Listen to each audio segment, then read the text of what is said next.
Além disso, a Jatco sanou um grande problema que a CVT tinha. CVT até então eu falei que é uma maravilha, que eu não tenho variações não tenho os degraus nas trocas de marchas, mas eu tenho uma grande limitação. Qual que é? A amplitude. Digamos que eu não tenho uma opção de tipo que nem uma transmissão de 10 marchas automática epicicloidal, que eu vou desde a primeira bem reduzida até uma 10ª marcha bem longa. A CVT, o leque é menor.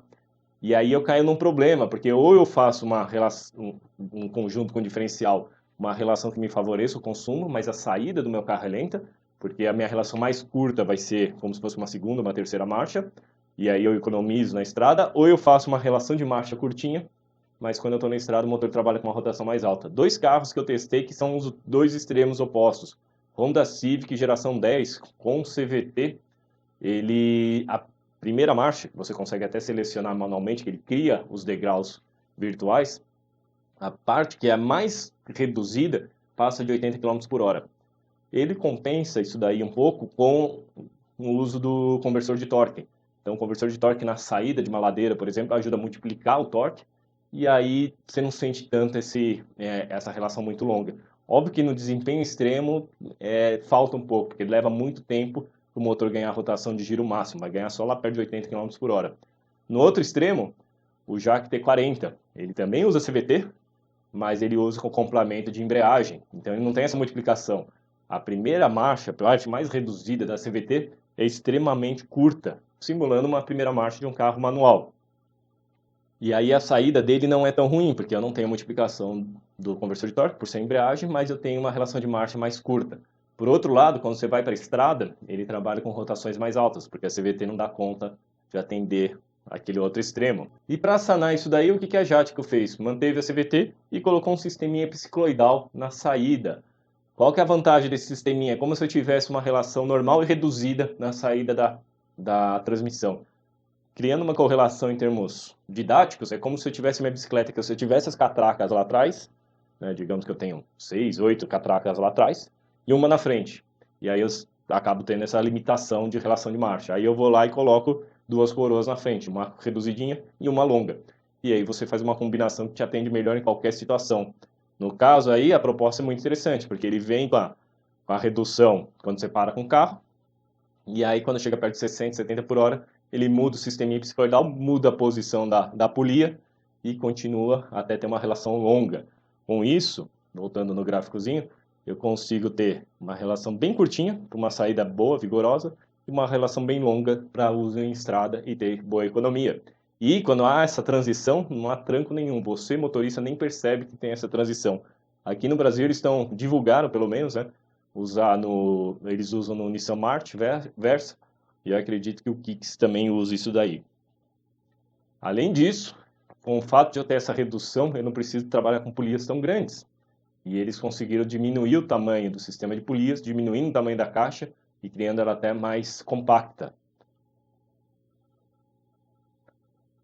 Um ponto que é interessante, que o leigo ele acaba achando que a CVT ela piora o desempenho do carro porque a rotação é constante. Mas lembre, o motor não gosta de variar a rotação. Se eu tenho a rotação constante, eu não estou gastando energia para variar a rotação dele pela inércia. Eu não roubo o torque produzido dele para variar a inércia dele, né? Variar a rotação de toda a inércia. Além disso, o motor produz potência numa rotação fixa. Se eu vario a rotação durante uma arrancada, consequentemente, eu não estou entregando mais uma potência constante ao solo, eu estou entregando uma média. E obviamente que quanto mais marchas ou mais próximas as marchas, melhor. Eu consigo entregar uma potência máxima média maior no solo. A maioria dos carros com CVT hoje possuem um sistema de trocas manuais. Então eu tenho a opção de ir lá na minha correia, onde eu tenho a variação da minha correia. Deixa eu puxar uma figurinha melhor para vocês. Onde eu tenho a variação da minha correia, eu posso criar, em vez de ser uma variação constante, eu posso criar degraus de posição. Geralmente se faz 6 ou 7 marchas. E aí o consumidor, o motorista, pode ter essas marchas e dirigir como se fosse um carro automático padrão ou mesmo manual. Na prática, isso daí acaba até matando o desempenho do carro, mas acaba às vezes sendo útil, por exemplo, numa tocada esportiva, que eu vou entrar numa curva, eu quero gerar um freio do motor, eu quero ter uma conexão direta do motor com as rodas, porque o grande problema, você está numa curva para controlar o carro. Às vezes você quer essa conexão, que você usa o motor para trazer o equilíbrio para o carro, e se a CVT está trabalhando, ele fica variando o giro, ou mantém o giro numa constância, que você pode se perder. Mas uma aceleração de 0 a 400 metros, ou 0 a 500 metros, acho que foi o caso aqui, a gente, se ficar variando, usando o modo manual, acaba perdendo tempo de aceleração. Esse aqui é um Honda City, ele sai praticamente parecido, só que no modo manual ele puxa a rotação e fica simulando as marchas. Primeira, segunda, terceira, quarta. Se eu entrego a potência máxima perto de 6.000 RPM, toda vez que eu derrubo a rotação para perto dos 5, eu estou entregando menos potência. E aí eu perco em desempenho. Tanto que no final aqui, na curva preta, que é o modo CVT, que ele trava a rotação constante e vai acelerando constante, a gente vê que a pontilhada que mostra a velocidade, depois de 20 segundos a pontilhada está na frente, significa que o carro acelerou mais rápido. Vou mostrar até uns videozinhos desse teste do carro, filmando o painel para vocês entenderem melhor. Esse primeiro vídeo, ele acelerando no modo CVT. Então depois que ele consegue, usando o conversor de torque, depois que usou o conversor de torque, terminou a relação de o que seria a primeira marcha, ou seja, a questão dele está na parte mais reduzida do CVT, depois disso ele vai trocando continuamente a relação de marcha e mantendo a rotação constante para tirar o máximo de desempenho.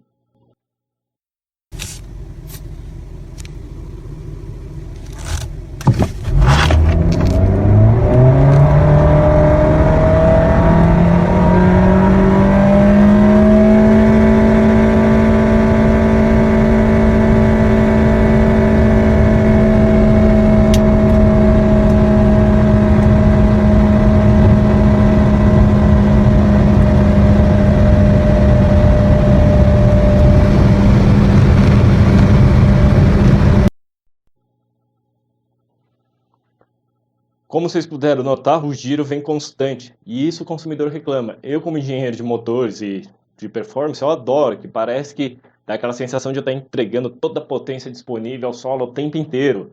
Dá a mesma sensação que um avião decolando, aquele ruído constante. Vou colocar o vídeo que ele simula as marchas para vocês verem a diferença.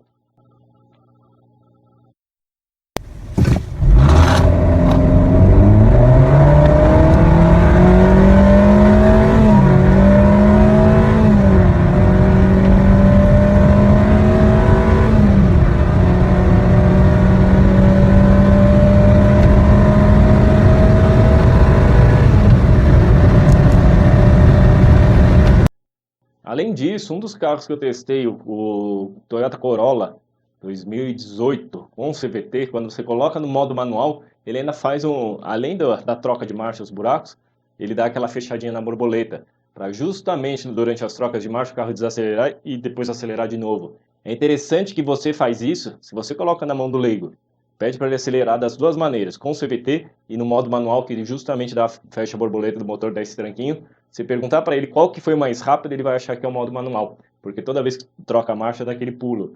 Mas, obviamente, quando você olha os dados, né, você grava os dados, você vê que o modo manual foi mais lento. E aí entra muito na questão sensação de desempenho. E por que eu trago maior economia de combustível e também emissões com a CVT? Porque quando eu saio do farol, aqui no caso é um vídeo de um Honda City que eu estava testando, como se fosse uma saída um pouquinho mais vigorosa do farol, não saindo tão leve. Repare que a rotação sobe para perto de 2.000 RPM e fica ali estática. No caso do Honda Civic que eu testei acompanhando o trânsito, você vê que ele trava em 1.300 e fica a 1.300 até 70, 80 km por hora. Pô, isso aí traz uma grande economia de combustível. Para emissões é maravilhoso, porque toda vez que eu troco marcha eu tenho que fechar a borboleta, mudar avanço, etc. E com isso, além de perder eficiência, eu mato um pouquinho em emissões. E no caso aí eu saio sempre constante.